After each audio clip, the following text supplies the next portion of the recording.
everyone, welcome back to the kitchen, and today I'm going to show you how you can make spaghetti squash in your electric pressure cooker, aka Instant Pot. This is another great option for you to cook really super healthy, high in fiber, low in carbs spaghetti squash that you can use as a low carb option in place of noodles or any kind of starch that you desire. Let's go see how this all comes together.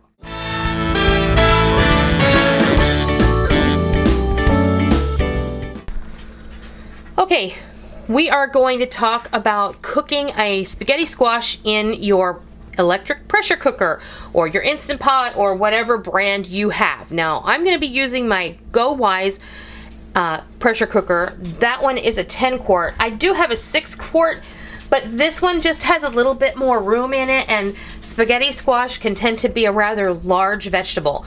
So I went ahead and this is actually on the smaller side for spaghetti squash. And I cut it in half and I scooped out the seeds and the pulp, and that's really all you have to do. To get started, we're gonna bring over the pressure cooker in just a moment.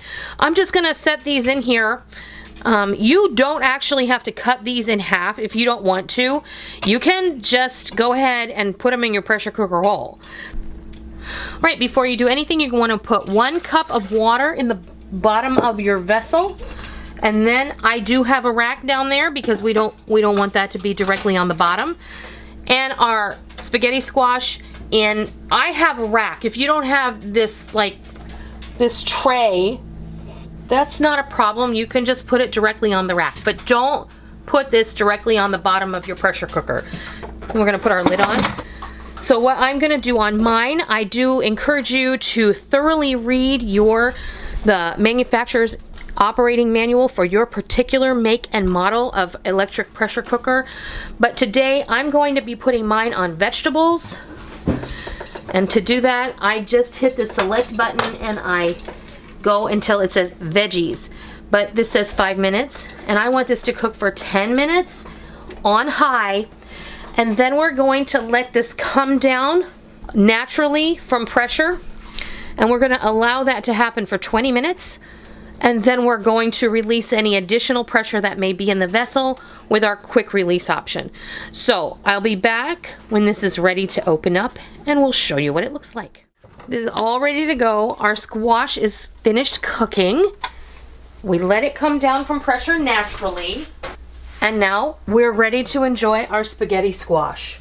Yep, it's nice and soft and it's ready to go. And all you have to do is take it out, scrape it out, and enjoy. So I'll be back in just a minute. I'll remove this from the shell and we'll show you what it looks like.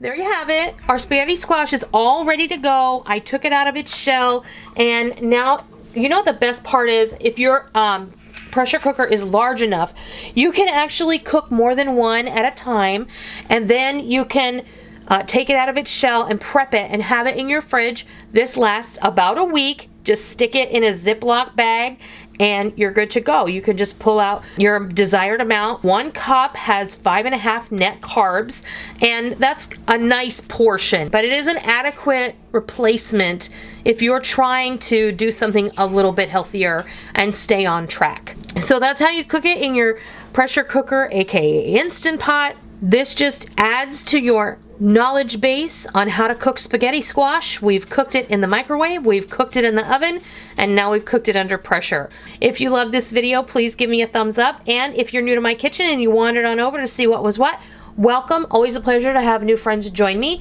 Please be sure and hit the subscribe button. And if you are a tried and true member of the Noreen's Kitchen family, please be sure and hit the bell notification button so that every time we upload a new video, you will receive either a push notification on your smartphone or device or an email letting you know that new content is ready to be viewed. I hope you give this way of cooking spaghetti squash a try if you haven't already, and I hope you love it. And until next time, I'll see ya.